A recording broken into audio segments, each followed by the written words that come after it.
Meu nome é Natália Salazar. E eu sou a Renata Schmidt. E esse é o podcast Patramada Criminal. Sejam muito bem-vindos. Bem-vindos. Como vocês estão? Vocês estão bem? Tudo ótimo. Tudo bem. Nada no meu corpo dói. Eu estou super bem-humorada. Eu estou super descansada. Eu não estou com sono. É cedo. Não está tarde da noite. Nossa, tá tarde já, é verdade. Estamos bem, estamos felizes. Nossa. Eu tô com a mandíbula doendo ainda, porque a gente falou, eu tenho o tal do briquismo que eu falei no vídeo, e a gente acabou de gravar o vídeo e eu hablei até não poder mais. Mal respirei no vídeo, de tanto que eu falei. Então agora tá tudo dolorido. Então agora eu preciso que você me conte uma história pra que eu possa apenas descansar. Sim. E esse é o vídeo que vai sair na semana que vem, então se preparem. Isso. E já vai lá seguir a gente no YouTube. Ativa o sininho, porque no próximo domingo vai estar lá um vídeo de 1 hora sobre uma seita que está no Brasil, ou seja, está entre nós. É um assunto atual, um assunto que deve ser debatido. E eu falei bastante, dei muita informação, tem muita fonte, eu militei. É por isso que eu estou assim, ó, cansadíssima. Tem 1 hora de vídeo, mais de 1 hora de vídeo, gente. Então agora a Renata vai me contar uma história e eu vou descansar, assim como vocês. Sim. Antes de mais nada, eu acho que eu trouxe um fantasma de Dublin pra minha casa. O quê? Como assim? Essa semana. Primeiro que sempre que eu vou dormir, isso também me tira o sono um pouco. Eu escuto vários barulhos na casa e não é nada, porque os gatos estão comigo na cama. E essa casa é nova? Ninguém É morreu nova, nessa a casa. É nova. Não, ninguém. Por isso que eu acho que eu trouxe o fantasma, não que ele já estava aqui. Eu acho que veio comigo, ou com o Foi Zanella. encosto. Eu acho que veio com o Zanella. É por isso que ele canta agora de madrugada. Então, teve esse lance dele começar a cantar de madrugada. Isso aconteceu, gente. True story. Só que aí, acho que foi anteontem, eu tava no andar de baixo, na cozinha, fazendo almoço. E nisso, o Zanella desce desesperado. Ele desceu, aí ele olhou pra minha cara. Aí eu, o que foi? E aí ele, você tá bem? Eu falei, tô. Aí ele, não, é que eu ouvi alguém chorando lá em cima. E assim, eu tava lá embaixo fazendo uma cota já. Não é que eu desci, não. Aí eu olhei pra cara dele. Aí eu falei, não. Aí ele olhou pra minha cara. Gente, não chorei. Em nenhum momento eu estava chorando. E ele foi, assim. Ele ouviu o choro. E aí ele me procurou no andar de cima. Aí ele não me achou. E aí ele achou que eu tava chorando e que eu tinha descido. Aí ele ouviu o barulho do George Foreman fazendo as carnes. Ele achou que eu tava chorando e cozinhando. Às vezes eu faço isso. Às vezes não é porque eu tô chorando que a minha vida para, porque eu tenho pouco tempo. Então eu choro e faço coisas, sabe? Eu choro e limpo a casa. Eu tô chorando e fazendo coisas. Ele achou que eu tava chorando e limpando, mas não, eu estava, e cozinhando, né? Mas eu tava apenas cozinhando, não chorando. E aí a gente ficou nessa. É multitasking, né? Mas ficou assim, mas eu fiquei mexida. Ele falou, nossa, eu ouvi. E ele tinha muita certeza que ele tinha me ouvido chorando. E não aconteceu. Vocês têm um encosto. Quem que você vai chamar? Chama um padre. E a casa é nova, não tem como você daqui. A gente trouxe com a gente. Trouxe, foi encosto, trouxe com vocês. Sim. Ele tá taxado em vocês, essa pessoa que tá chorando. Então tem que acender umas velas. Eu não sei pra que santo. Gente, patramadapod@gmail.com. Qual que é o santo que a gente acende uma vela pra tirar o encosto? Não, conta, real, assim, conta se precisar de alguma simpatia, assim, porque, ó, 2 coisas essa semana, o Zanella cantando, dormindo, mais quem quer que seja que estava chorando, eu fiquei meio cabreira, assim, real, mas bem. Então, começamos o episódio com mistérios, gente. Então, se alguém puder me ajudar, pensei na Maitê, o meme da Maitê pra ele, se alguém puder ajudar. Mas bem, o caso de hoje não tem nada a ver com fantasma, tá, gente? Mas é uma pessoa com quem vocês também não gostariam de dividir uma kitnet. Um apartamento. Eita, sério? Quem que é? Eu vou falar, a gente vai fazer uma volta, gente, pro mundo do punk. E eu vou trazer pra vocês a história do Didi Allen, que é considerado o punk rocker mais escatológico de todos os tempos. Sim, Eu já pensei em fazer um episódio sobre ele, porque ele era muito nojento. Gente, essa história bizarra do início ao fim. Tem muita história bizarra sobre ele. Eu acabei nunca fazendo porque eu perdi o interesse, mas eu tô feliz que você teve todo esse trabalho e que agora eu posso só descansar e ouvir essa história louca. Sim. Não, gente, essa história é maluca. Eu usei minhas fontes, que são muitas. Eu usei o site loudersound.com, usei o allthat'sinteresting.com, usei o Wikipedia, usei o rockandrolltruestories.com, a bikimag.com, o ggallenonline.com.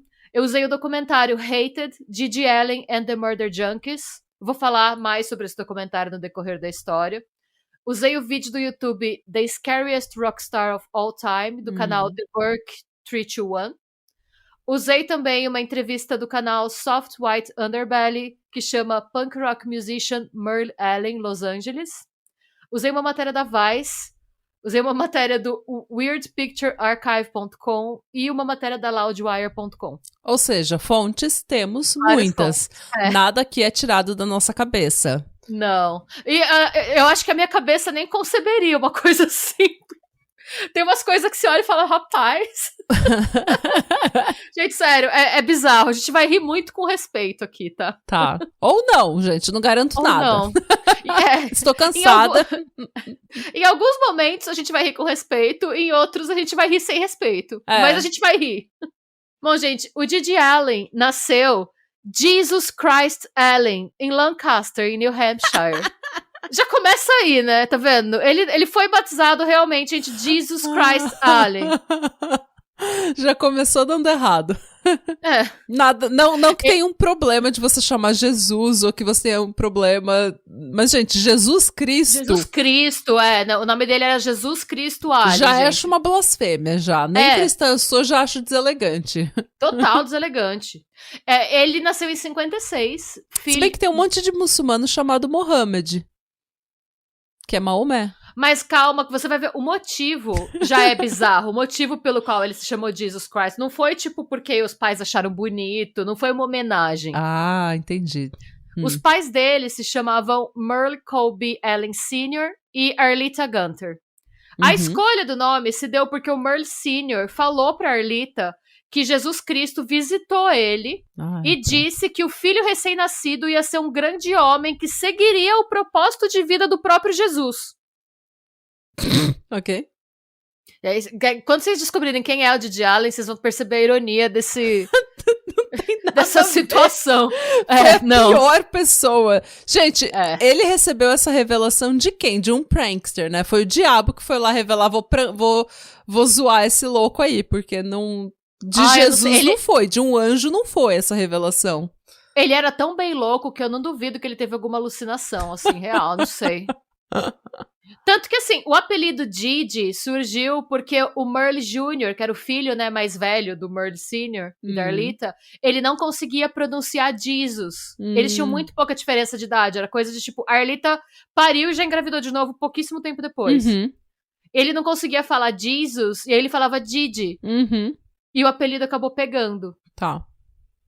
O Merle Sr. era um homem extremamente violento, extremamente problemático, que sofria de delírios messiânicos, somados a algum tipo de transtorno de personalidade antissocial que não foi diagnosticado, sabe? O Merle Jr. conta que o pai ficava extremamente feliz quando a cabana de madeira em que eles moravam ficava soterrada de neve. Porque mesmo que fizesse muito frio lá dentro, porque era uma cabana, não tinha nenhum tipo de isolamento... Gente, a cabana não tinha nem eletricidade, nem água corrente, tá? Meu Deus. Mas ele gostava porque significava que ninguém ia bater na porta pra perturbar a família. Gente, se alguma coisa acontecer com seus filhos, com a sua esposa, você precisar sair de casa, você precisar ir comprar uma comida, um remédio... Não era uma preocupação dele. Ele gostava mais do... Ele gostava tanto da cabana ficar cheia de neve, que significava que ninguém podia bater lá, que ele não se esforçava pra tirar a neve. A neve, quando saía, era sozinha. Gente, eu já falei isso aqui. A neve, quando ela cai, ela tá boazinha, ela tá bem fofinha.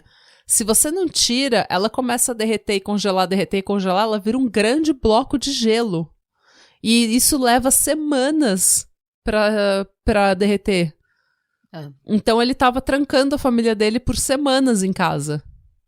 Imagina ficar trancado por semanas com frio, sem eletricidade, sem água corrente, com uma pessoa com transtorno de personalidade antissocial não diagnosticado, e que também é uma pessoa violenta e que tem delírios messiânicos. Imagina que beleza de vida, né?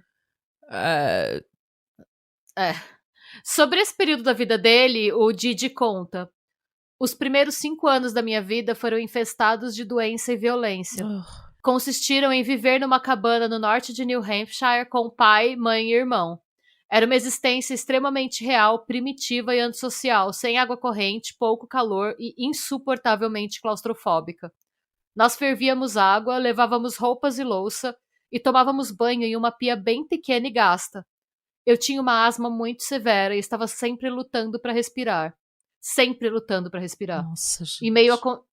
Em meio a condições emocionalmente desconfortáveis dentro de uma cabana, onde as cores das paredes eram as das listras de tinta sempre descascadas. Nós vivíamos na escuridão. O pai odiava a luz. Ele também não gostava da companhia de outras pessoas. O ar que nos cercava também nos sufocava com sua destruição. Nós éramos mais prisioneiros do que uma família.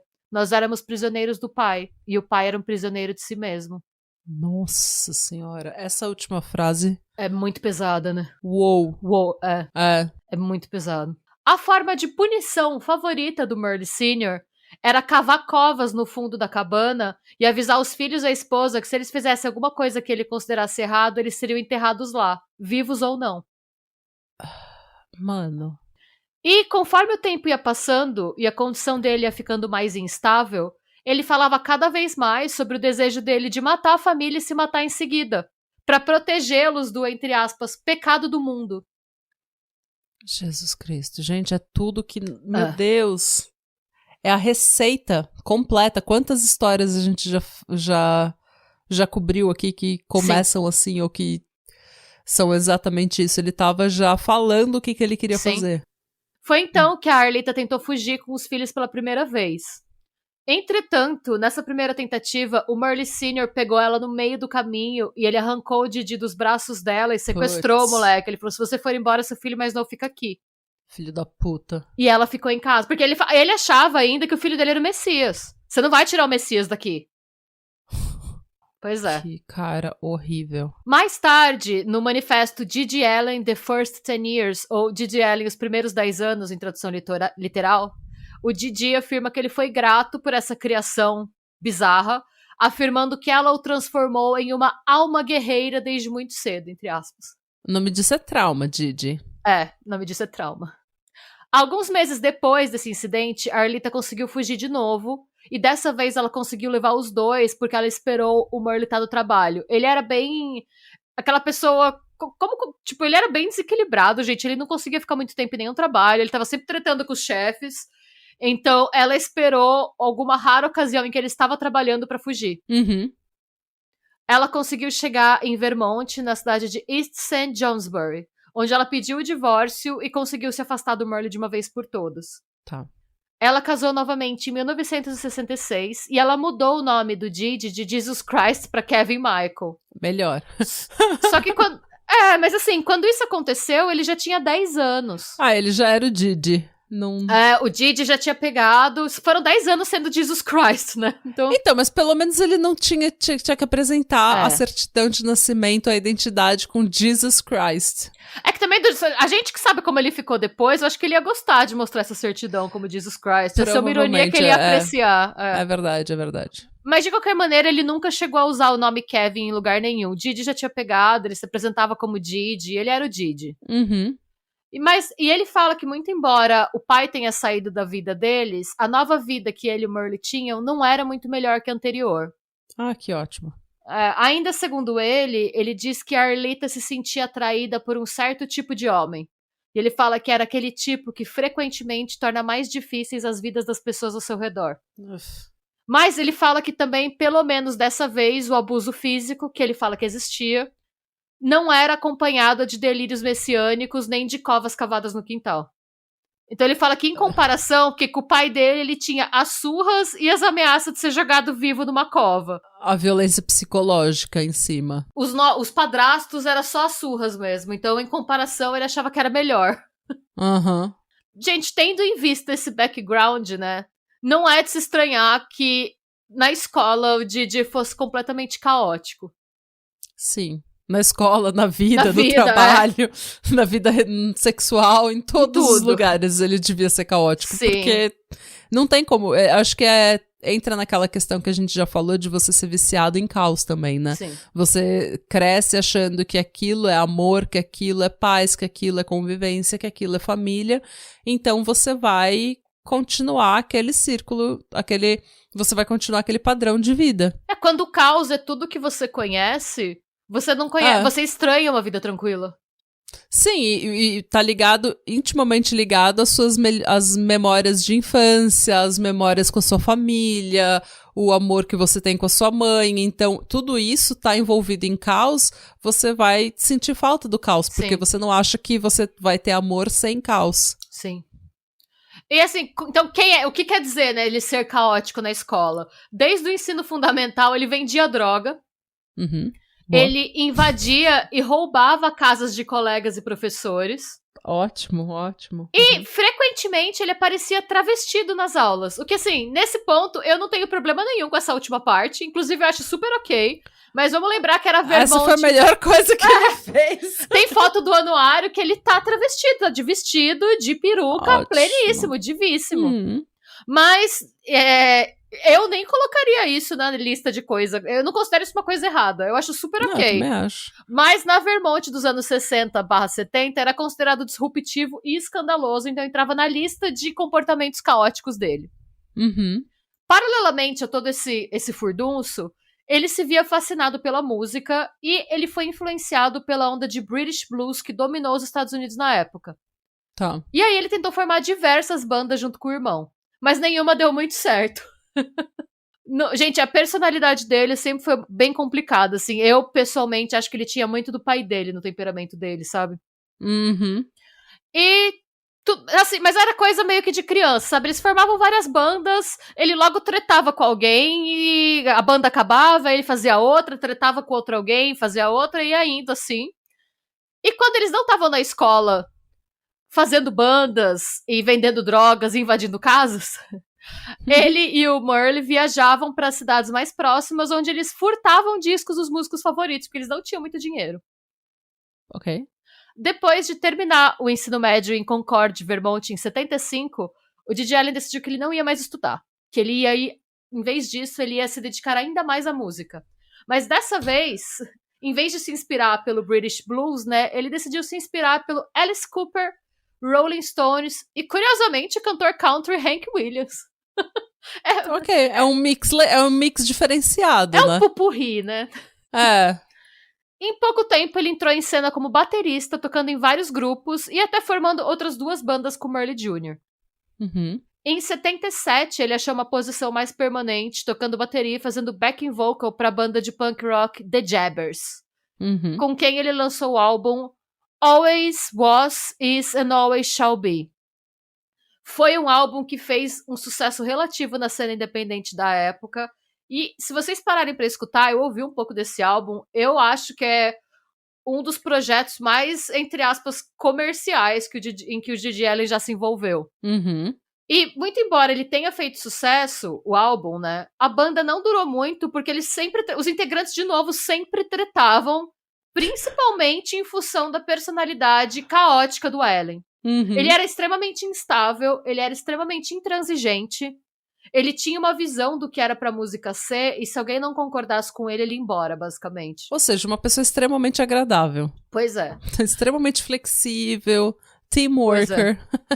E assim, gente, quando você fala de viver da sua arte, né, seja viver de música, viver do seu trabalho como artista e tal, quando você tá começando, você quer, reforçando, né, e você quer viver disso, existem certas concessões que você precisa fazer para o seu trabalho ser considerado comercial.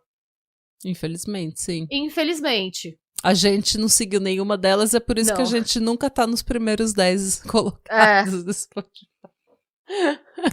Então.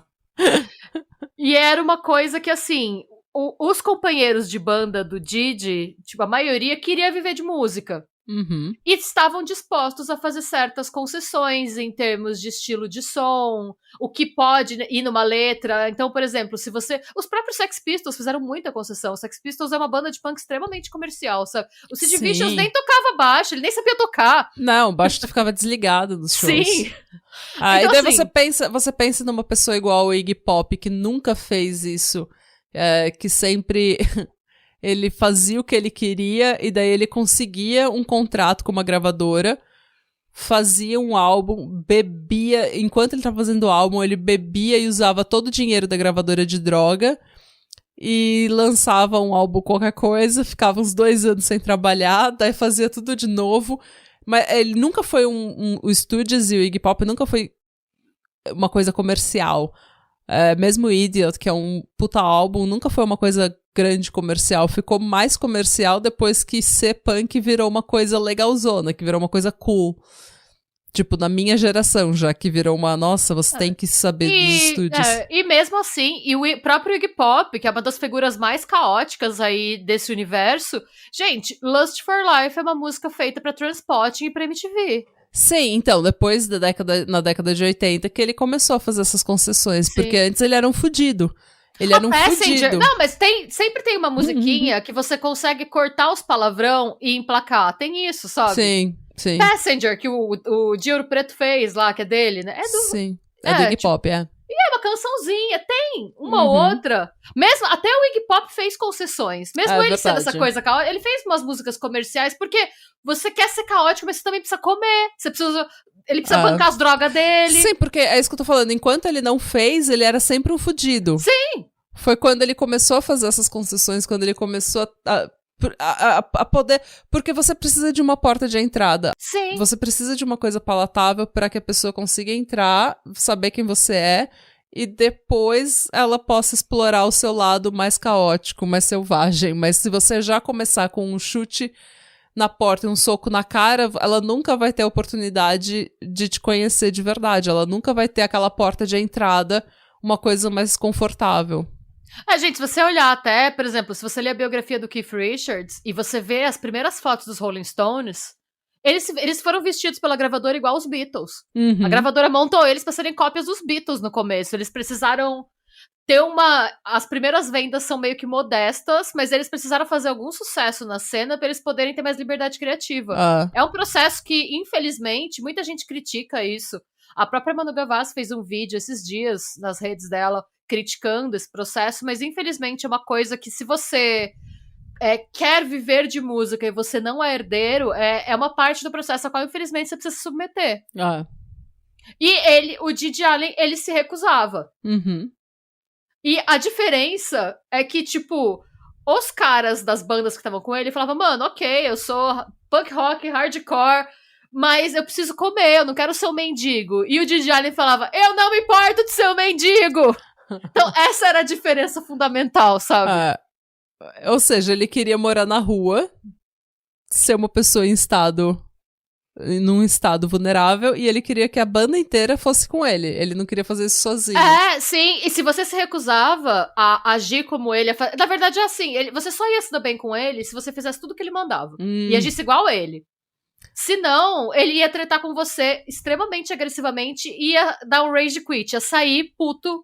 Ou seja, ele herdou bastante. Ele aprendeu muito com o pai dele. Sim, ele aprendeu muito com o pai dele. Sim. O próprio Merle fala depois, aquela fonte que eu falei, a entrevista do Soft White Underbelly é maravilhosa. Ele conta toda a infância dos dois, ele conta a história inteira.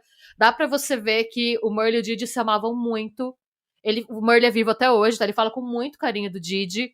Mas o próprio Merle ficava de saco cheio dele às vezes. O Merle falava também que às vezes ele largava e ia pra outro estado porque ele também precisava comer. Uhum.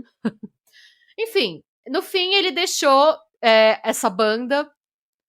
Não, até esqueci o nome da banda. Os The Jabbers. Tá? Enfim, ele deixou os The Jabbers em 1984. Uhum. E aí ele decidiu que para as coisas serem do jeito que ele queria, ele tinha que ser o frontman, o vocalista. Então, o que ele começou a fazer? Ele contratava músicos que tinham basicamente a função de tocar e fazer backing vocal pra ele. Uhum. Então ele criou grupos como The Cedar Street Sluts, que era ele e 3 ou 4 minas. O outro grupo chamava The Scum Fucks. Meu Deus. E o outro, gente, que é o pior, The Texas Nazis. Péssimo. Péssimo. De mau tom e mau gosto. Ah, E por que ele criava várias bandas diferentes? Porque mesmo os caras que era pra ficar só fazendo fundo pra ele, perdiam a paciência com ele, claro. gente. Mas aos poucos ele foi construindo uma reputação de roqueiro underground hardcore. Tá. Depois de uma apresentação particularmente selvagem com a The Cedar Sluts em Manchester, em New Hampshire, ele ganhou o apelido de The Madman of Manchester, o Homem Louco de Manchester. Uhum. E aí, gente, em 85, ele decidiu que ele ia levar esse título de Madman, de doido, pra um nível totalmente novo, assim. E esse foi um momento infame no mundo da música, no mundo do rock, tá?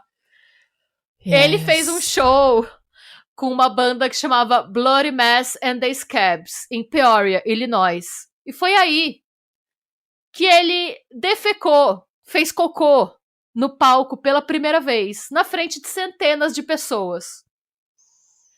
E assim, na época ninguém soube, mas esse ato foi totalmente premeditado, tá? E aí... Gente, eu também, porque se não fosse, que você acha que tava acontecendo ali? Que o cara só teve diarreia? Não, que ele só... Não, ele vendia a ideia de que quando ele subia no palco, ele fazia o que ele queria. Uhum. Então ele falou, na época, que deu vontade. E aí ele foi. Uhum. Mas não foi bem assim que aconteceu. E aí o vocalista da banda, né, que é o Bloody Mess, que era o cara da outra banda que ia fazer o show com ele, Uhum. ele comenta: eu estava com ele quando ele comprou o X-Lax, que era o laxante vendido nos Estados Unidos. Infelizmente, ele tomou horas antes do show, então ele constantemente tinha que segurar. Ou ele teria cagado antes de subir no palco. Depois que ele subiu no palco, o caos completo estourou no salão. Todos os encarregados enlouqueceram. Centenas de garotos punks confusos estavam pirando, correndo porta fora porque o cheiro era horrível. Meu Deus do céu. Gente, foi matéria de jornal isso, tipo, de telejornal. Foi o repórter lá na frente. Estou aqui na frente da balada, aqui a banda... Um ato de terrorismo aconteceu nessa balada. Gente, esse show e esse espetáculo escatológico aí estavam em todos os jornais do país, o fato de um músico ter cagado no palco. Nossa, temos fotos desse episódio? Temos fotos do escatológico, do episódio escatológico ou só do Aftermath? A gente tem... Tá, eu vou colocar... Eu fiz um videozinho dele. Não tem ele fazendo cocô, mas tem... Vocês vão entender bem do que a gente tá falando. Se vocês assistirem o documentário, tem isso no documentário. Eu vou colocar depois, eu vou te mandar o link, eu vou te falar... tipo, eu não quero ver ele fazendo cocô, porque senão é meu fetiche, tá, gente? Eu só queria saber se foi registrado por alguma câmera. Foi. O que exatamente aconteceu, em que contexto isso estava inserido. Não tem contexto, Natália. Eu assisti o documentário, tem coisa que assim... Eu vou falar do documentário mais pra frente, eu não vou me dar spoiler, mas vocês vão ver no vídeo que abre esse episódio. Eu dei uma borrada pra gente não ser banida do Instagram, mas dá pra vocês terem uma ideia do que ele faz no palco pelo videozinho que abre o episódio. Enfim, gente, a performance, né, teve os resultados desejados. E como ele teve atenção... Fudeu. O ato de defecar no palco virou uma constante em seus shows. E aí eu coloquei entre parênteses pausa para a música do cocô. Porque quando eu estava escrevendo, eu pensei, cocô. Eu sou cocô, eu cocô. nasci assim, já tô acostumado. Ah, coitado. Que coitado o quê? Ele é um cocô? Pois bem. Gente, em pouco tempo... A música do cocô do Cocoricó sempre volta nesse podcast. Ela tá no Patramada Musical, no nosso, no nosso CD, que um dia vai sair. Se o Dado Dolabella fez o CD, a gente também pode. Ai, gente. Pois bem, logo, né, em pouco tempo, fazer cocô no palco deixou de ser suficiente pra ele, porque a galera já ia no show pra ver ele cagar, então já era meio que esperado pra ele perder a graça.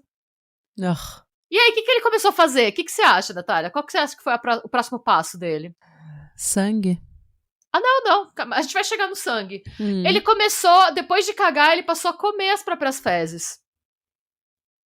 Então, em vez de só cagar e correr, que era o que ele fazia no começo, ele cagava, pegava com a mão, comia, espalhava no próprio rosto o resto, e se sobrava, se foi uma cagada particularmente intensa, o resto ele jogava na plateia.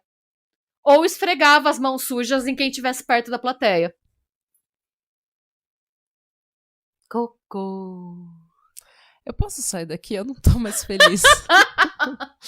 eu não quero mais. A gente pode dividir esse episódio em 2 partes, tipo, doses homeopáticas, a gente grava 10 minutos por dia, até chegar no final. Se eu assistir aquele documentário, vocês aguentam esse episódio, porque tem coisas que você nunca pode desver. Qual que é o nome do documentário? Hated, Gigi Allen and the Murder Junkies. Isso. Eu vou falar desse documentário mais pra frente. Ele tem vários detalhes interessantes no documentário. Eu mas preciso enfim. ver esse documentário. Tem no YouTube, viu, gente? Precisa uma palavra forte. Calma. Espera esse episódio acabar. Não, espera esse episódio acabar e você decide se você quer ver ou não, porque o barato é louco. Bom, depois dele comer o próprio cocô, espalhar na cara, né, e jogar na galera, ele decidiu que também não era o suficiente. Foi aí que ele incorporou sangue às performances. Então, então, com a mão suja de cocô, é sério, gente, dá pra ver ele fazendo isso. Ele fazia cocô no palco, comia, esfregava na cara, depois... Se o show não tivesse acabado aí, porque normalmente o que acontecia é que a galera fugia e chamava a polícia. Se por um acaso a polícia demorou, sério, acontecia muito. Eu acho que ele nunca tocou mais de 3 músicas num show, assim. Eu imagino aquele bando de menino punk, assim, de gente, de jovem punk, meninos e meninas punk, tipo, ligando na porta da balada, assim, no orelhão, ligando pra polícia. Mano, vai me pegar que eu tô com medo, moço. Pelo amor de Deus, você precisa colar aqui na balada. É assim que essa galera vai parar na seita que você vai falar nesse domingo. É assim que você vê uma coisa dessa, você fala, chega! Não dá pra eu viver nesse ambiente, eu preciso de estrutura na minha vida. Não. O mundo me quebrou, não aguento mais isso não, gente. Pelo amor de Deus. Eu acho que se eu tivesse nesse cenário, eu ia acabar entrando numa seita logo depois. Porque realmente ia ser uma coisa horrível, sabe? Mas enfim, ele ia lá, fazia cocô no chão, esfregava na cara, jogava nas pessoas. Depois ele tirava uma faca da bota. Porque tem detalhe, gente. Pra ele conseguir fazer isso, a maioria dos shows ele tocava pelado, tá? Uhum. Se ele não tava pelado, ele tava só com uma... Sabe essas cuecas brancas de elástico que é meio tanga? Sim. Que tem um elástico e uma parte de tecido que cobre só a piroca? Sim. Era uma dessas. Se ele não tava nu, totalmente nu, ele tava com uma cueca dessa. E aí ele arrancava a cueca pra fazer cocô no chão. Então tudo que ele andava tava, tipo, na bota, assim, ele não ficava descalço. Ele tava, tipo, normalmente pelado de coturno. E às vezes de capacete, que eu acho meio esquisito, mas eu acho que o look dele era o menor dos problemas dessa situação. É isso que eu ia falar, né? Tipo, o esquisito por esquisito... Eu tô vendo um vídeo agora dele jogando merda na plateia. Enfim, então aí ele tirava o canivete da bota e se cortava, todo sujo de cocô. E aí ele se cortava até que ele achava algum corte especificamente, tipo, esguichante, e aí ele usava esse corte pra esguichar o sangue da plateia e espalhar pelo corpo junto com o cocô. Depois de tudo isso, ele ainda arrastava espectadores aleatoriamente pelos cabelos, levava eles pra frente do palco e os agredia até que outro membro da plateia interviesse. Eu sempre falo que a diferença entre heavy metal e punk é que heavy metal tem muito mais qualidade musical, enquanto o punk tem uma qualidade de atitude que não morre. A atitude do punk nunca morre. Você é um velho de 70 anos, igual a Iggy Pop, que tá, acho que 80 hoje em dia, e você continua com aquela mesma atitude punk. O punk é 100% personalidade, e se você for pegar musicalmente falando, as bandas punks, o som não tem uma grande qualidade musical. Então, assim, o punk faz tanto esforço, gente, sabe? Pra ser notado pela falta de talento que a gente tem. Sabe, você pega um cara igual o Didi Allen, que não tinha talento, gente, ele tinha um laxante e um sonho. A gente achou o título do episódio. Didi Allen, 2 pontos. Um laxante e um sonho. Tipo, sabe, é igual o Sid Vicious, não tinha talento nenhum, ele desplugava o baixo dele e ele fazia o quê? Fazia a personalidade dele ser a coisa mais comentada, a atitude dele era a música, a atitude dele, a personalidade dele era o que a gente ia lá pra ver, entendeu? E é o que o Didi Allen fez, gente, um laxante, um sonho, Pois é. e na garra ele conquistou a fama dele, sem talento nenhum, gente. Sem talento, Tá? E hoje em exatamente. dia a gente fala da Kim Kardashian, mas assim, ó, gente sem talento tentando um lugar no sol sempre existiu. Pois é. Não, e agora, assim, até agora, tá engraçado, mas agora vai começar a ficar meio sombrio. Assim, tá engraçado naquelas, amiga. Eu tô querendo vomitar. Então, assim, não tá. Já tá sombrio pra mim, sabe? Mas vai piorar um pouco, sinto muito te informar, mas vai piorar um pouco. Por quê? Tipo, se você pensar no estado que as coisas já estão, eu acho que não é de surpreender muita gente que vários frequentadores do show, homens e mulheres, tá? Alegaram que foram agredidos sexualmente por ele, tanto depois dos shows quanto no meio do show. Porque não era em todo mundo que ele batia. Às vezes ele, tipo, derrubava a pessoa no chão e passava a piroca na cara dela. Sim. Isso eu já ouvi falar também. Isso e tem isso em vídeo, sabe? Isso tem filmado. Que ele forçava a cabeça da mulher. Sim. E de homem baixo. também. É. Como resultado, grande parte dos espectadores fugia depois de, tipo, 5, 10 minutos de apresentação. E a polícia vinha. A partir de 89, ele começou a anunciar que cometeria suicídio no palco no Halloween daquele mesmo ano. O que acabou não acontecendo só porque ele foi preso antes, tá? Ele foi condenado à prisão por tipo, se declarou culpado, tá? Então, isso realmente aconteceu. Uhum. Ele admitiu ter cortado e queimado uma mulher e bebido o sangue dela. Mano.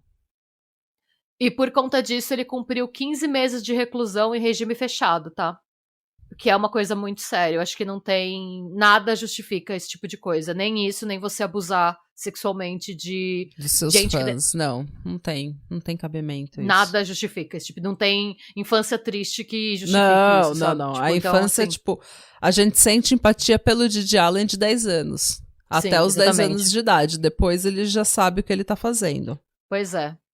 No total, gente, o Didi Allen viria a ser preso 52 vezes. Nossa senhora, gente. E na última entrevista que ele deu, ele confessou ter estuprado diversos homens e mulheres no palco dos shows dele. No palco! Eu acho que ele se aproveitava do fato de que começava o caos e que ninguém via direito o que estava acontecendo pra fazer essas coisas, sabe? Uhum. Foi na cadeia, em 91, que ele decidiu escrever o manifesto dele. Ai, E, gente, sempre tem um manifesto, sempre. gente. Sempre tem um loser que acha que as palavras dele são importantes. Gente, a sua merda tava falando coisas mais importantes do que o seu manifesto, eu tenho certeza. Sim, porque, gente, como o manifesto não é muito longo, eu vou dividir essa obra-prima da bizarrice com vocês, tá? Ai, meu Deus. Porque esse homem só não virou líder de seita porque não deu tempo, na minha opinião, supostamente. Ó, o manifesto. Se você acredita no verdadeiro underground do rock and roll, então agora é a hora de fazer algo a respeito.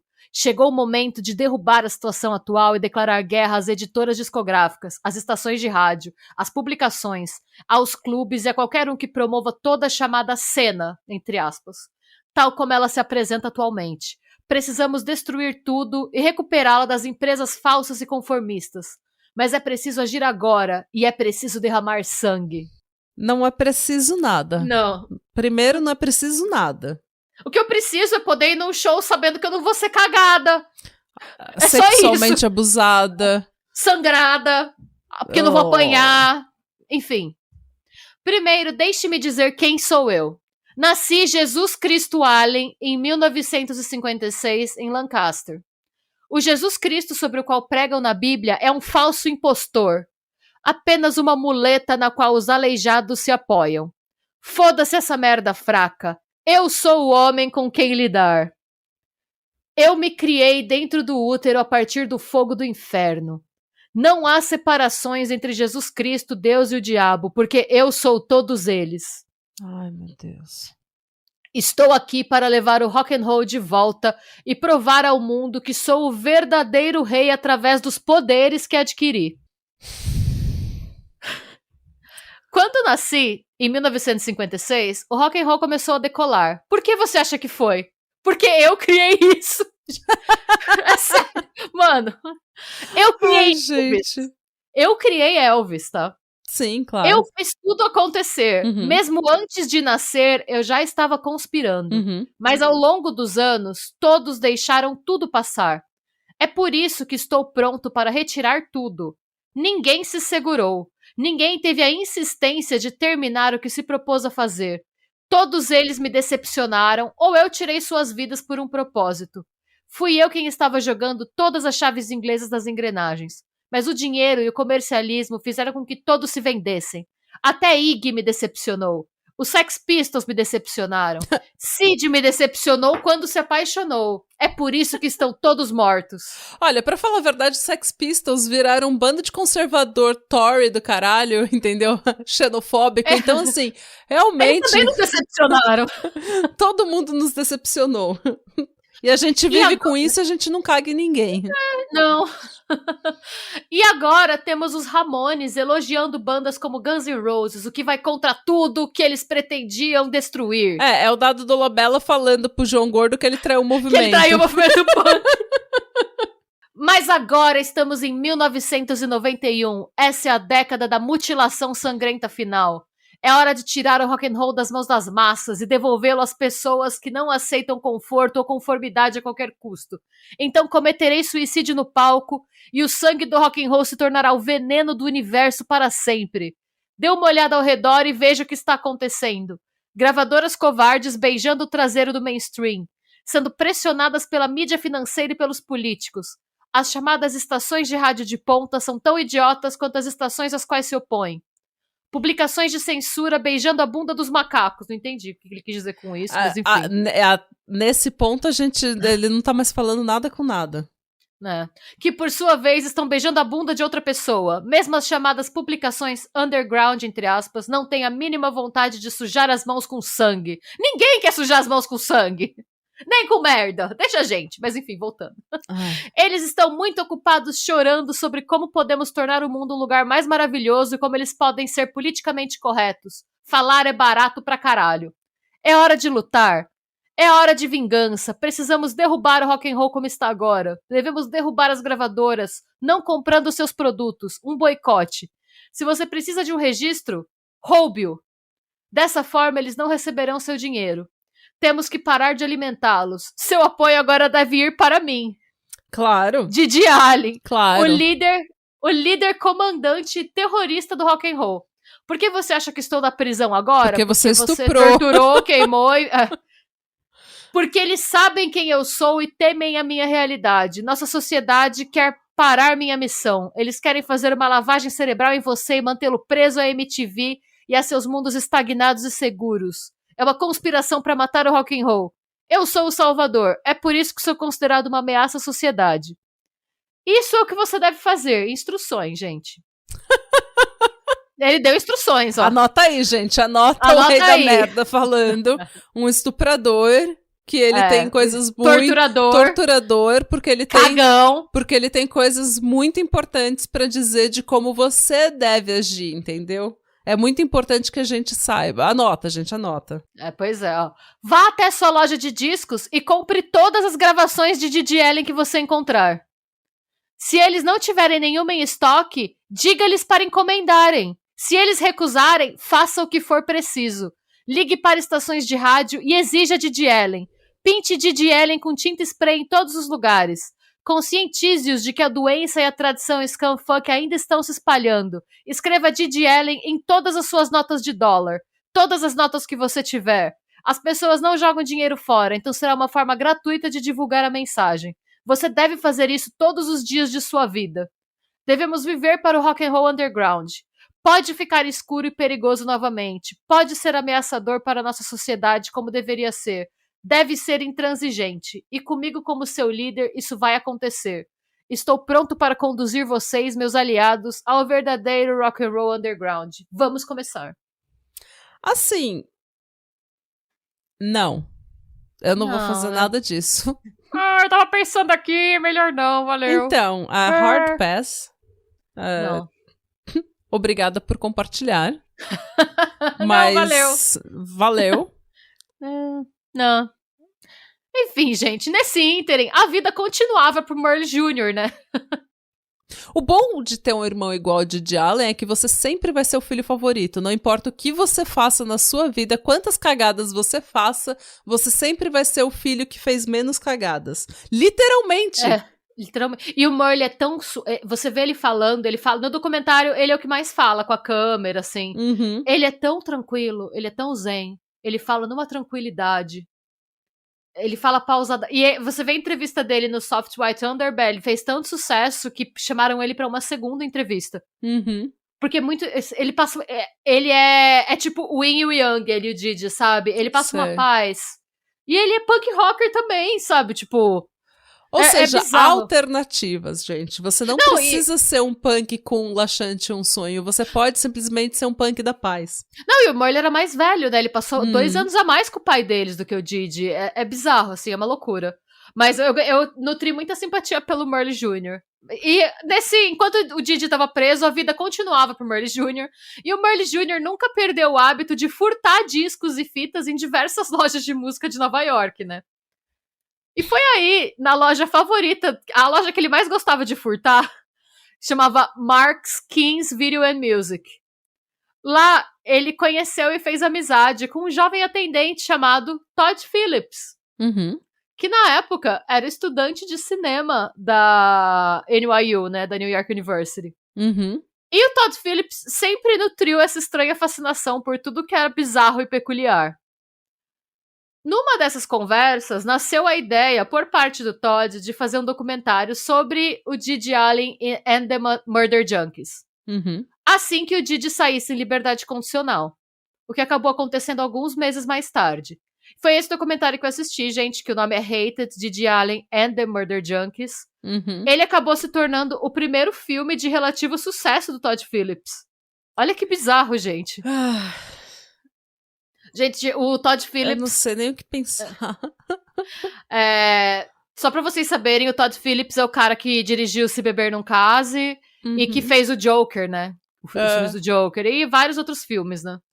Reza a lenda que os Beastie Boys assistiram esse documentário, o Hated, Didi Allen and the Murder Junkies, repetidamente no ônibus de turnê e que a banda Phish pediu pro Phillips fazer um filme sobre eles depois de ver o documentário. Um pedido que ele atendeu, esse documentário saiu. O documentário chama Phish também. Gente, sobre o documentário, eu assisti, né, como eu já falei algumas vezes. É difícil de assistir. E eu falo como uma pessoa que, assim, eu assisti o documentário sobre o black metal norueguês inúmeras vezes. Eu gostei daquele documentário, mas o Hated é muito difícil de ver. Você fica... É 1 hora de documentário, acho que nem dá 1 hora, são 52 minutos. E é extremamente desconfortável. Eu penso que é isso que faz do documentário um documentário bom. De sucesso também, né? Porque você precisa... Ele te provoca. Não, e porque ele te mostra... O que me incomodou no documentário foi o Didi Allen mesmo. Eu acho que ele conseguiu mostrar como é conviver com esse cara, e o que eu senti o tempo todo foi muito desconforto. Eu fiquei muito desconfortável. E o pior, eu chamei meu marido pra ver comigo, porque eu pensei, documentário de música, né? Ele vai gostar. Meu marido fez aula de canto e tal. Ele, tipo, adora essas coisas, mano. Depois de 10 minutos, meu marido tava tampando a cara com a almofada pra não ter que ver, sabe? E aí ele só falava assim, que pessoa legal! E colocava... De repente é por isso que seu fantasma tava chorando. Pode ser! Ele viu o fantasma, gente, eu nunca mais vou assombrar essa pessoa, eu preciso me desfazer dessa pessoa. Você vai ser o primeiro caso em que o fantasma te exorciza. O espírito exorciza você pra não ser seu encosto mais. E eu já zoo às vezes meu marido, porque ele tem muita vergonha alheia. Ele sente muita vergonha alheia. Ele é tipo a Lorelai, sabe? A Lorelai que tem vergonha alheia, a Lorelai Fox. Mas eu comecei a ficar incomodada. Então, assim, gente, tem uma cena que ele tá na NYU, na universidade. Ele vai dar uma palestra na universidade mesmo. Acho que o Todd Phillips que levou ele pra lá. Ele fica pelado e enfia uma banana no cu Do nada. Não tem motivo. Ele olha pra galera e fala, joguem coisas em mim. E aí fica todo mundo tipo, não, né? Ele, não, vai, joga qualquer coisa. Alguém joga uma banana, ele pega e enfia no cu. Tipo, eu acho que chega uma hora que vira o choque pelo choque. Sim. Não é o choque como você chocar para fazer um statement, para fazer para afirmar algo, para fazer a pessoa desconfortável, porque a arte ela deve fazer você desconfortável. O papel da arte e o porquê ela é tão importante para a sociedade é justamente para fazer você questionar, e você só questiona com desconforto, com provocação. Mas chega uma hora que esse tipo de gente, eles querem chocar a qualquer custo, e eles vão fazer absolutamente tudo para ter atenção, absolutamente tudo para chocar, simplesmente para causar o desconforto das pessoas, simplesmente para ter aquela reação. Não tem motivo, e não adianta falar que ele fez isso pela arte. Não, nesse ponto já não é a arte. Aliás, nunca foi a arte, mas nesse ponto, principalmente, já não é a arte. É igual aquela pessoa que fica mostrando, aquele cara que fica mostrando pinto pra mulher, que fica se expondo pra mulher. Ele gosta de ver a sua reação de desconforto. Ele gosta de ver você desconfortável. Isso é uma coisa... O nome disso é sadismo. O nome disso é sadismo, não é arte. Então... chega uma hora que já não é, mas eu vejo o pessoal usando camiseta do Didi Allen, eu vejo o pessoal idolatrando ele como um grande membro da música, um grande ídolo da música, e tipo, galera, na moral, para. Não, eu acho que é uma pessoa que teve uma criação muito traumática e que quando era criança precisou ser protegida e não foi, e que nunca tratou bem essa agressividade, essa doença. Ele virou um sádico assim como o pai dele. É isso mesmo. E assim, isso tudo, eles seguem a banda por um tempo, então assim, a parte mais sensata do documentário é o Murley falando. Ele é a pessoa sensata, a pessoa que consegue, que tem uma certa filosofia que ele segue. O próprio Murley, que eu acho que é a pessoa que é mais fiel ao movimento punk da história, assim, do círculo do Didi. O próprio Murley chega uma hora que não aguenta mais ele. A gente vai falar disso um pouco mais pra frente. Então assim, é desconfortável, gente. Se vocês quiserem assistir, tem no YouTube na íntegra o documentário. Mas veja num dia que você estiver bem, ou sabendo que pode ser que você precise pular. Eu tenho um estômago... E não coma. Eu tenho estômago pra ver coisa pesada, mas eu fiquei desconfortável. Então, assim, eu fiquei chocada de o quão desconfortável eu fiquei. Não é nem uma hora de doc, e quando acabou, eu dei graças a Deus. Parece que eu fiquei, tipo, um dia ali, porque ele consegue passar mesmo como é conviver com esse cara, e me deu um desespero. Eu não sei nem... Sabe aquela sensação na boca do estômago, de que, tipo... Sim. Qualquer coisa que você falar ou fizer pode trigar uma reação... Gente, tem uma cena que me marcou muito, assim, que eu não vou pôr essa cena nas nossas redes, porque é pesada. Enfim, não... Tem uma hora que ele tá falando num apartamento. Ele tá fazendo um discurso. Ele tá falando pela enésima vez que ele vai se matar. E aí uma mina vira pra ele e fala, mano, você fala que você vai se matar toda semana. Tipo, se é uma coisa que você quer fazer, faz. Ele vai pra cima da menina. Ele agarra ela pelo cabelo e ele dá uma surra nela. Nossa. Ele tem que ser... E assim, isso tudo é filmado no documentário, ele tem que ser contido. E você fica, gente, como é que pode? Tipo, a pessoa te chamando a chincha. Tipo, você fala isso todo dia, vai e faz. Eu não sei nem se aquela pessoa... Depois eu fui tentar procurar e que eu não achei, mas eu fiquei tão chocada que eu fui googlar se essa pessoa tinha processado ele por agressão, porque você vê no documentário, sem corte, sem nada, o cameraman só vira. Eu acho que até o cameraman tava com medo de fazer.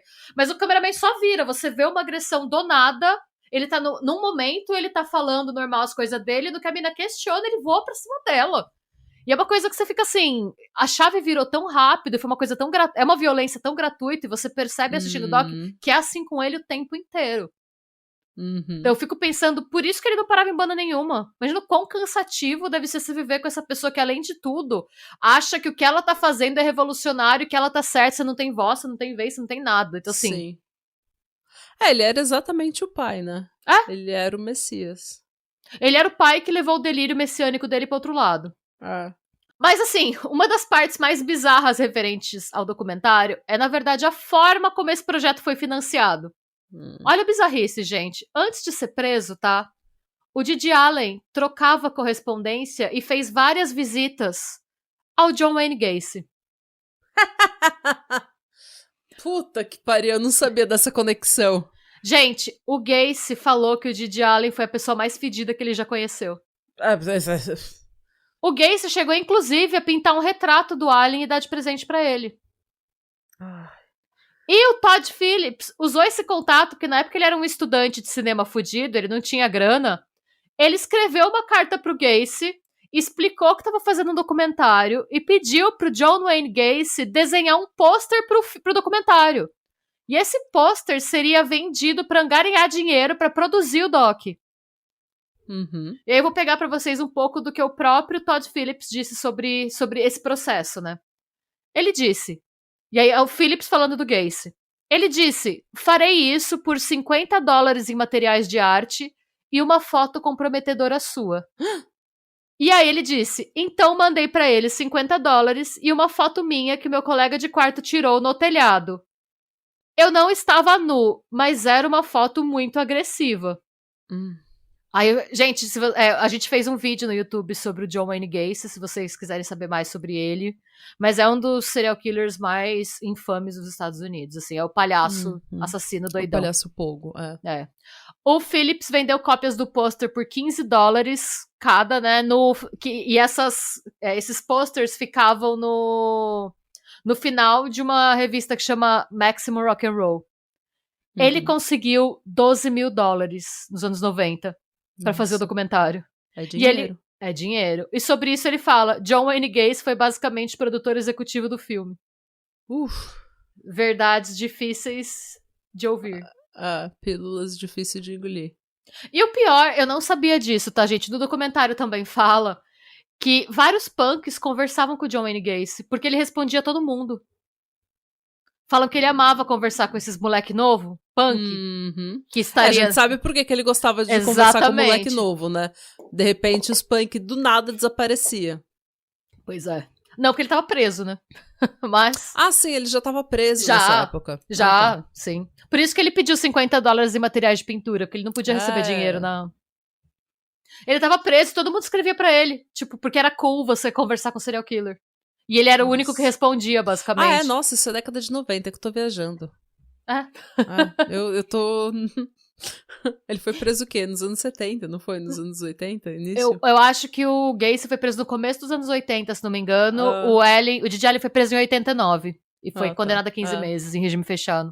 Mas falam que nessa época, todos os moleque punk mandavam carta pro Gacy porque ele era o serial killer que respondia. Então era cool você falar que ele era seu brother, se você tava na cena alternativa underground, sabe? De novo, choque pelo choque. O choque que não serve propósito algum. Exato. Que só uma pessoa extremamente imatura e inexperiente acha que isso é revolucionário, que isso é punk, que isso é diferente. É igual as minas que tatuam a mordida do Ted Bundy, sabe? Ai, nossa, olha que revolucionária, que louca que ela é. Uau, que sexy, barroca, que vanguardista. Que selvagem, meu Deus do céu. Você é uma trouxa.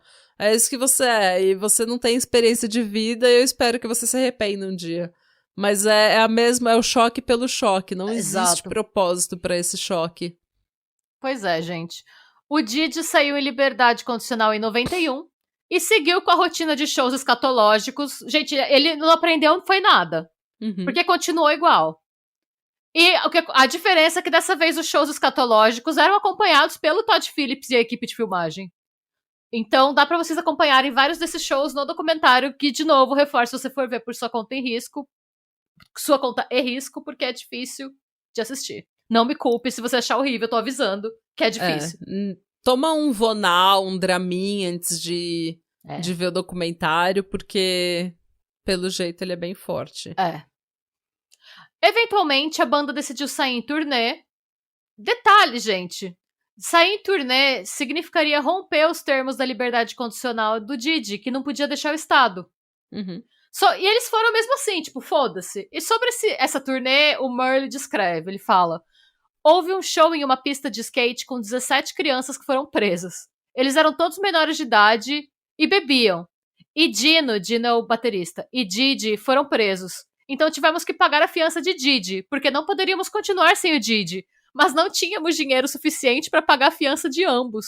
Então pagamos a fiança do Didi, fomos para Atlanta, pegamos um baterista aleatório, usamos ele para fazer o show, Então voltamos pra Dalton, na Geórgia, pegamos o Dino e depois dirigimos pra Nova Orleans para o nosso próximo show. Nossa senhora. Pois é. Esse Dino é outro, gente. Dino é o baterista, ele toca sempre pelado, porque ele fala que a roupa machuca a pele dele, ele fala que ele é muito sensível. Ai, pronto. Mas o Dino também já foi preso por se expor pra uma criança no parque. Uhum, Ele gosta muito de ficar pelado. claro. Pois é. Porque ele é muito punk. Isso é É. muito punk, assim, é muito revolucionário. E você olha pra cara dele pelado, sendo entrevistado, e fala, gente, dá pra ver, o Dino não tem a vibe... você não sente no Dino o ódio que você sente no Didi, mas você percebe que ele tem um parafuso a menos também. Você olha e fala, gente, esse cara não tá certo das ideias, não. Eu acho que qualquer pessoa, pra estar numa banda com o Didi Allen, você não pode ser normal, né? Qualquer pessoa que é normal não aguenta 24 horas. Pois é, verdade. Nem por um experimento social. Pois é. Bom, continuando o depoimento do Merle. Durante a perna de 1992 da turnê, ele foi preso em Austin, ele e o Didi. Ele foi preso em Austin por comportamento obsceno. Todas essas coisas que o Didi faz no palco. Os policiais chegaram e o prenderam, e então decidiram que iriam extraditá-lo de volta para Michigan, e ele cumpriu o restante da pena por mais um ano. Então, de março de 92 até abril de 93, basicamente gravamos Brutality and Bloodshed, e quando ele saiu da prisão, ele tinha todas as letras escritas, e simplesmente as colocou na música, e um mês depois estávamos na estrada novamente. Bom, gente, obviamente, as músicas do Didi Allen and the Murder Junkies nunca atingiram sucesso comercial em comparação a bandas como Sex Pistols, Ramones, The Clash. Uhum. Primeiro, porque a qualidade da gravação e da distribuição são ruins. Imagina, um homem tão talentoso. E por conta da intransigência do próprio Allen, gente. Ele se recusava a elaborar qualquer letra que fosse radio-friendly. Porque eu não sei se vocês... Eu não sei nem se é assim hoje, tá? Mas, por exemplo, quando você vê um clipe, sei lá, do Marilyn Manson na MTV, eu lembro até hoje porque foi assim... Eu lembro que eu via isso nos clipes do Marilyn Manson, mas os palavrões são cortados. Uhum. Então, quando tem o clipe, às vezes eles cortam a parte da letra que tem muito palavrão, e às vezes eles só mutam o palavrão. Uhum. Se você vai fazer isso com uma letra do Didi Allen, não vai ter letra. Porque a cada 3 palavras, 2 são xingamentos, e a terceira provavelmente é um artigo, sabe? Então, normalmente, principalmente nos Estados Unidos, nos anos 90, quando você queria uma música que ela fosse espalhar pra todo mundo, tinha que ser uma letra mais simples, não podia ter muito palavrão, não podia fazer apologia a nada muito bizarro. E o Didi Allen se recusava a fazer qualquer mudança. Ele era uma pessoa intransigente, além de todo o resto, né? Ele também se recusava a fazer shows que não envolvessem defecação, agressão e assédio sexual. Então, era difícil pra ele até fechar com as casas. Claro. Pra tocar. Acabava que era muito difícil você trabalhar com ele de qualquer forma, né? Uhum. Ainda assim, ele nunca deixou de fazer shows. E alguns desses shows atraíram milhares de fãs de punk rock. Mas, na verdade, o que acabou acontecendo é que a maioria das pessoas que assisti estava mais interessada em ver ele comendo o próprio cocô. E eles queriam ver se aquele ia ser o show em que ele ia se matar no palco. Porque todo show ele falava que no próximo ele ia se matar no palco. Porque daí você quer falar pros seus amigos daqui 10 anos, 15, 20, pros seus netos daqui 30 anos que você você tava no show do Didi Allen quando ele se matou. No palco, exatamente. E, gente, esse estilo de vida tava cobrando preço, tá? A saúde do Didi Allen tava se deteriorando mais e mais depois de cada show. Uhum. Nisso, o Merle relembra. Ele fala, eu e Didi estávamos em Chicago e essa era quase a última data da turnê.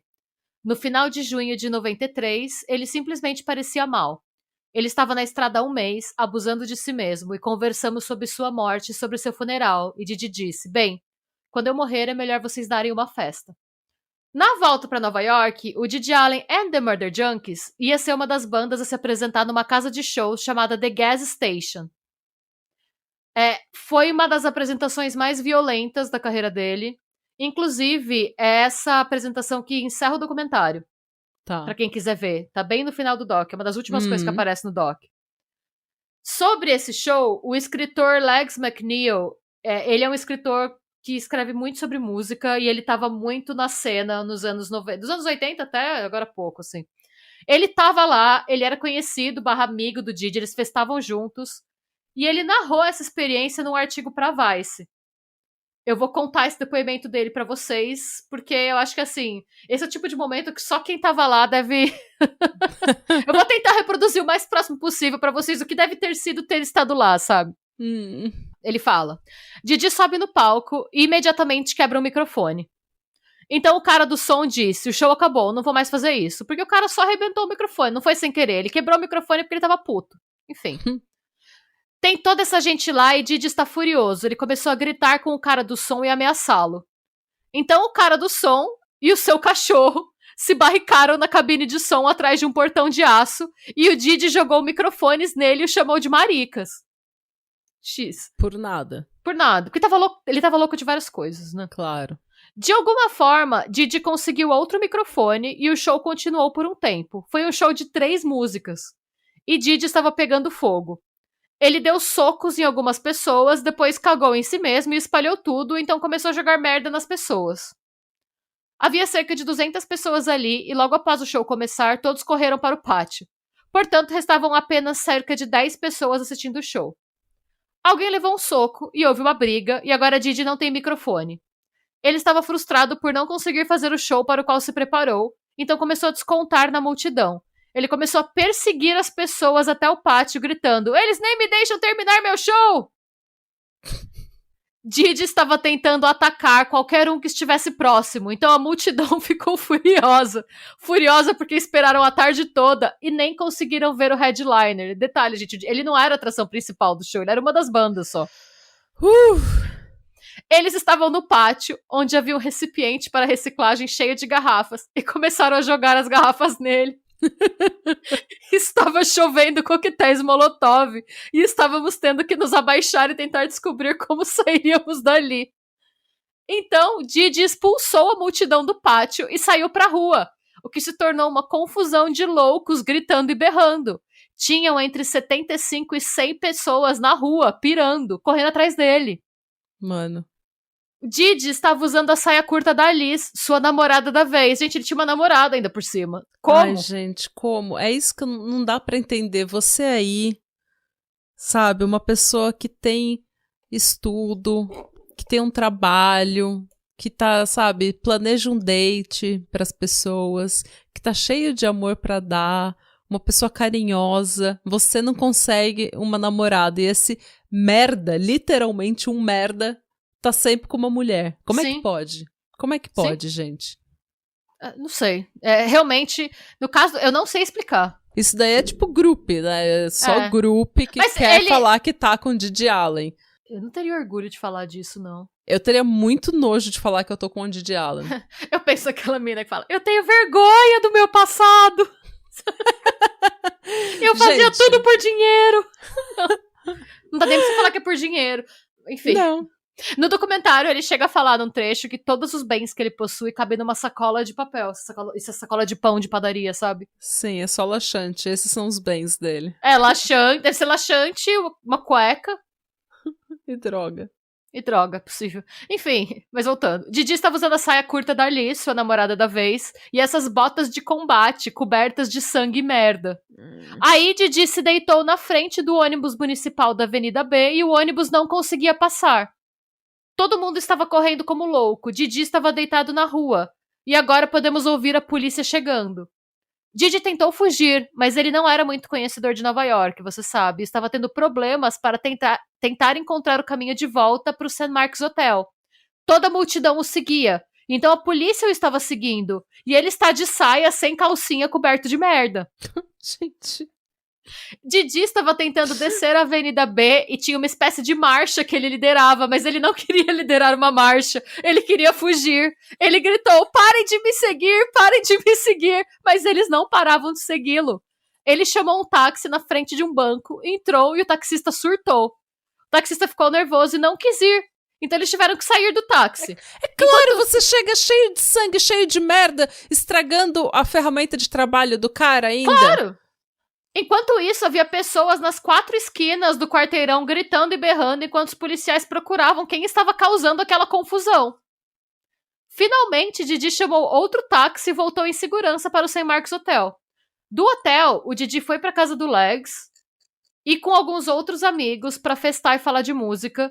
E detalhe, gente, eu não sei como ele consegue, porque se eu tivesse toda suja de sangue e merda, eu acho que eu não ia conseguir me expressar até eu tomar um banho e estar, tipo, apresentável, sabe? Nossa, gente, eu não. Ai, não.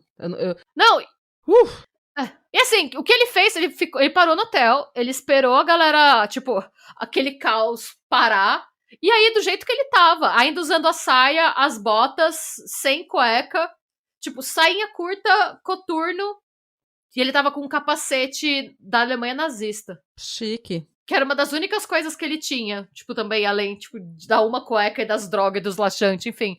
E ele foi assim, gente, pro apartamento do Legs pra ficar falando de música, festando e usando droga. E nessa fase, o Merle não tava com ele, porque o Merle tava de saco cheio já. Claro. Amor de irmão também tem limite, né? Mas, enfim, deve ser uma coisa que deve ter ficado com ele na cabeça. Porque enquanto eles estavam falando de música e usando droga e tal, eles tinham conseguido quantidades cavalares de heroína com o promoter da gas station. E na manhã seguinte, que foi dia 28 de junho de 93, o Merle recebeu uma ligação informando que o Didi tinha morrido de overdose. Uhum. Ele tinha 36 anos. Gente, e o ele viveu bem até. Ele viveu por muitos anos. Considerando o jeito como ele vivia. Nossa, total. Exatamente. Considerando o estilo de vida, músicos muito melhores morreram por muito menos. Sim. O próprio Kurt Cobain, né, morreu com 27. A gente vai falar do Kurt Cobain daqui a pouquinho. O velório do Didi, gente, eu acho que... Eu conheci o Didi Allen por conta do velório dele, tá? Porque eu vi num desses perfis de história, tipo, fotos históricas no Instagram, sabe? É bem icônico. É bem icônico. O velório dele aconteceu dia 3 de julho, 5 dias depois da morte, tá? E o velório foi um espetáculo escatológico à parte, tá, gente? Seguindo o que foi dito na letra de música dele, When I Die, que é Quando Eu Morrer, eles colocaram uma garrafa de whisky Jim Beam na mão dele. E seguindo instruções que o próprio Didi deu pro Merle quando os dois estavam em Chicago, eles fizeram uma grande festa. Atendendo ao pedido do Merle, o corpo não foi lavado, não foi embalsamado e não foi maquiado. E lembra que ele morreu depois de sair daquele show em que ele tava cheio de sangue e merda, cheio de cocô. E ele morreu de overdose, então provavelmente ele vomitou. E o velório aconteceu 5 dias depois que ele morreu. Então o corpo já tava inchado. Quem foi que conta, o próprio Legs fala que o cheiro de fezes, sangue e decomposição era intenso. E enquanto o velório acontecia, os convidados paravam para tirar fotos com o cadáver inchado e colocar drogas na boca dele. Quando o funeral terminou, o Merle colocou fones de ouvido no Allen. Esses fones foram ligados a um toca-fitas portátil, no qual foi carregada uma cópia de The Suicide Sessions, o 6º álbum de estúdio do Didi. Ele foi enterrado no terreno da mãe, da Arlita, do lado dos avós. E os avós até hoje estão assombrando todo mundo, que eles falam, não quero esse neto, esse é o pior neto, por que ele tá aqui? Ele foi o primeiro da família a morrer, se não me engano. Eu não sei quando que o Merle Sr. faleceu. É bem difícil achar coisa sobre ele. Mas enfim. O documentário estreou poucas semanas depois da morte dele. E penso que por conta disso, o documentário... E por conta do jeito, gente, não dá pra falar que o documentário não é bem feito. Ele é perturbador e bem feito, mas... somado ao fato... O próprio Todd Phillips fala que quando... ele ficou sabendo da morte do Didi, eles tinham um monte de entrevista pra promover o documentário Combinados. Então tava muito perto de sair. Por conta disso, o documentário explodiu no universo underground. Vários roqueiros renomados começaram a expressar o apreço pelo Didi, sabe? Quem falou bem dele pra mainstream media foram o Faith No More, o CKY e o Hank Williams, the third. Gente, o Kurt Cobain chegou a falar sobre a morte do Didi e revelou que chegou a visitar ele na prisão em 1990. Chique. É muito engraçado ele falando. Ele falou que ele foi com um amigo dele visitar o Didi Allen na cadeia, que o Didi Allen olhou pra cara dele, cuspiu nele e chamou ele de vendido. Bem feito. E aí, perguntaram pro Kurt Cobain se ele já tinha ido em algum show do Didi Allen, e ele falou que não, porque ele tinha medo. Bem feito. Depois da morte do Didi, o Merle tentou dar continuidade ao Murder Junkies, mas ele fala que, tipo...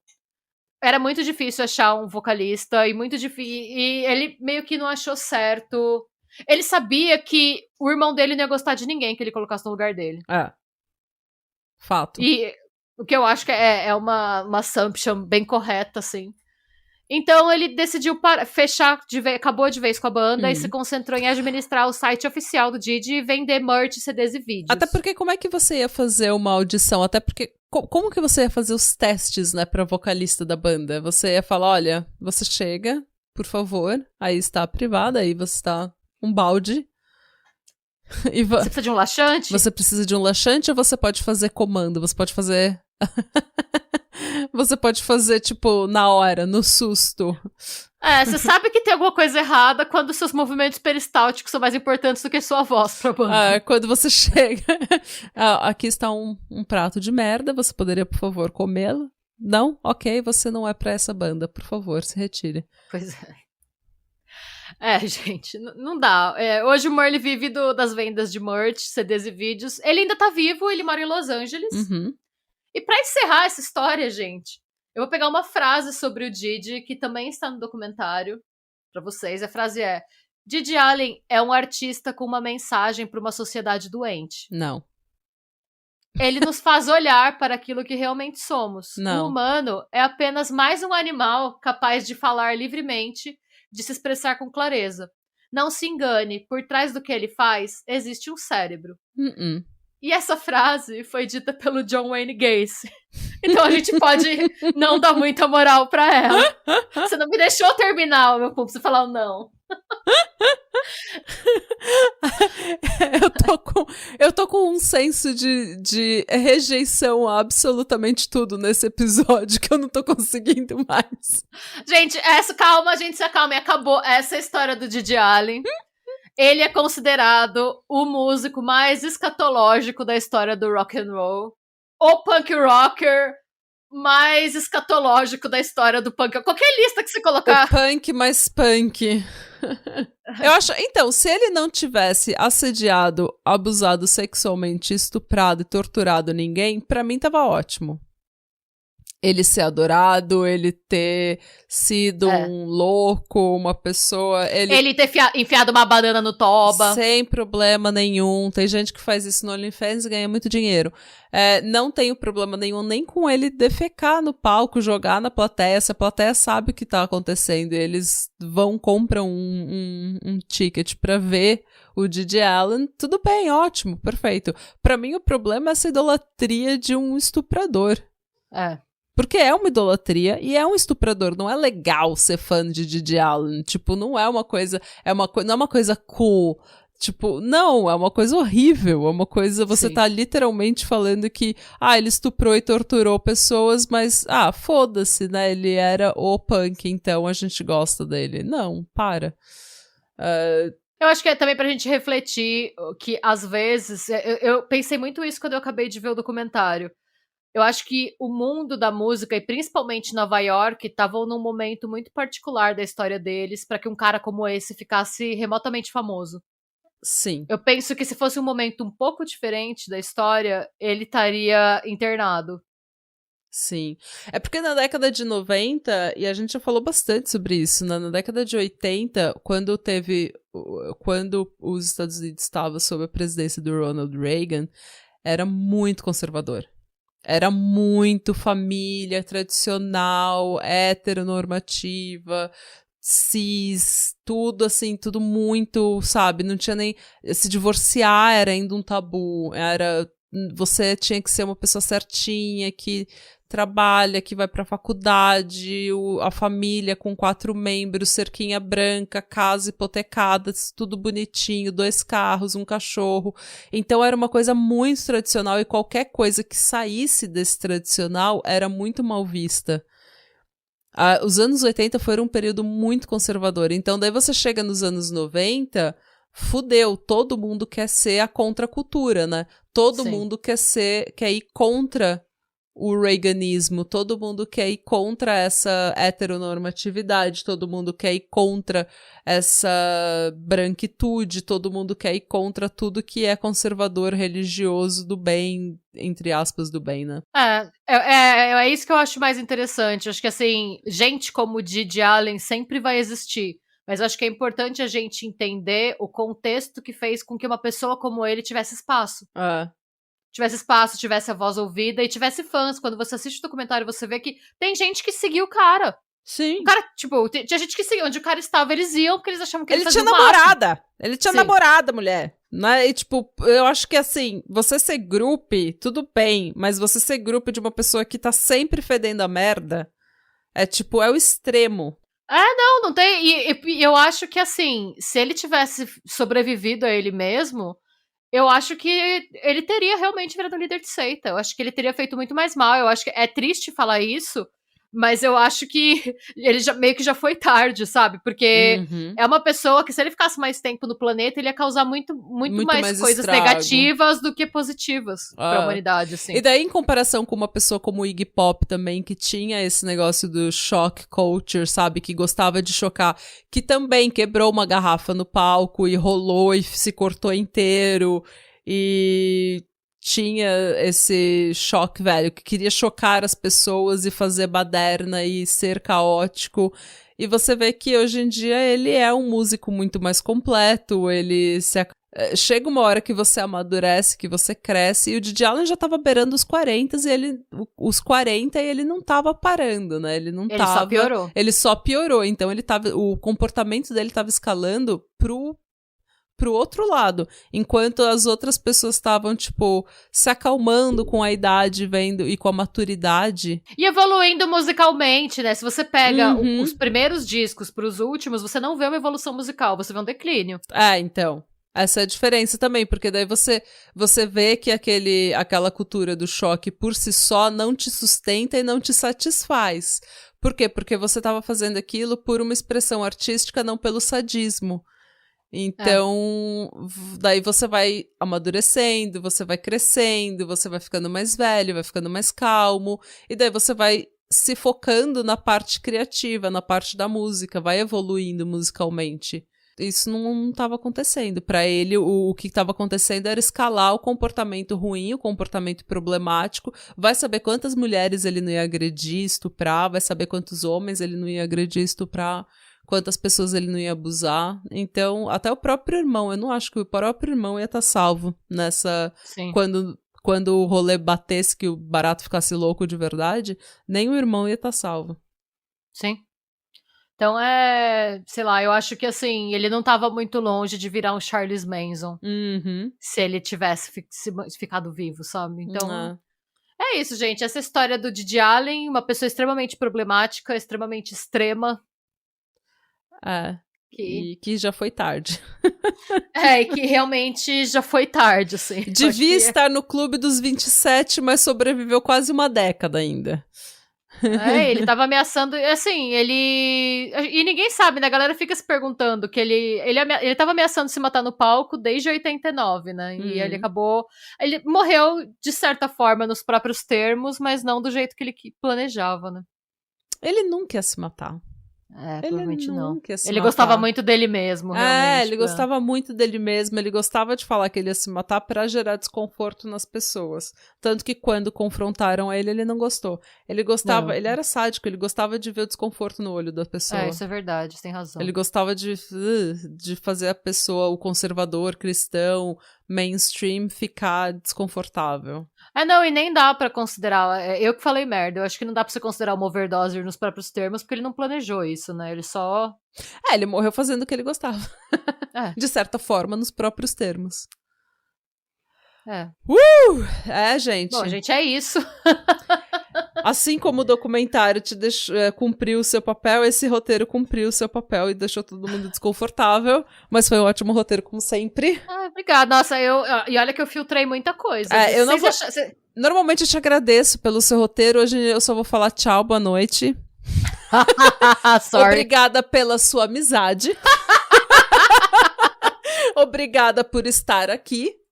cumprindo com a nossa missão de mandar um episódio por semana. Gente, é um pesadão. Eu não sei, eu tinha que ter visto. É que eu não sei, é um pesadão? Você achou que é um pesadão? Eu acho que eu só tô desconfortável, eu quero ligar pra minha mãe. Eu quero minha mãe. Eu quero abraçar meu gato. Eu quero dormir de conchinha com meu cachorro e fingir que o mundo é melhor. Mas passou. É que nem o bicho-papão dele. Didi Allen não pode te pegar. Passou. Ai, gente. E é isso, gente. Se você gostou desse episódio, você já sabe o que fazer. Spotify, dá um follow, dá um seguir lá, comenta no Spotify, compartilha nos seus stories no Instagram. Segue a gente no Instagram, PA Criminal. Manda um e-mail pra gente, patramadapod@gmail.com. Segue a gente no YouTube, ativa sininho, blá blá blá. Dá um review no iTunes, por favor, gente. A gente precisa esquentar os nossos números no iTunes, a gente precisa de reviews. Sim, vai porque lá e comenta, eita potranca. Isso, a gente reconhece que a gente precisa de apoio do mainstream pra gente sobreviver e pra gente poder viver Exatamente, de pod. porque se depender da gente tomar laxante, seguir um sonho, não vai dar certo, gente. A gente é muito neurótica pra isso, a gente é muito mania de limpeza, a gente é muito patricinha. A gente ama um aspirador, tipo eu amo um aspirador. Eu adoro sabe... Eu adoro um cheirinho bom na casa, um cheiro de lavanda. Nossa, eu amo um incenso. Um perfume bom. Um probiótico que deixa o seu intestino reguladinho, Sim. bonitinho, nada de laxantes. Então, assim, se for depender do nosso shock value, a gente tá fudido. A gente precisa de vocês irem lá no iTunes e deixar um bom review pra gente. Ou deixa um review que você não gostou, mas pelo menos deixa, porque isso dá engajamento. Sim. Certo? E o pior de tudo é que eu preciso comer agora. Oh. Ainda bem que meu estômago é forte, porque... É isso, gente. Sejam bons, busquem conhecimento e cuidado com seus intestinos. Tome probióticos, pré-bióticos, coma fibras. Todo episódio uma militância diferente. Coma fibras. Coma fibras, doe sangue, coma fibras. Esse ano estamos cheios de bons conselhos pra vocês. Sim. E tem mais pesadão chegando, porque semana que vem eu vou fazer um serial killer que é horrível. Preparem-se. Preparem vossos corações. E beijos. Tchau. E tchau.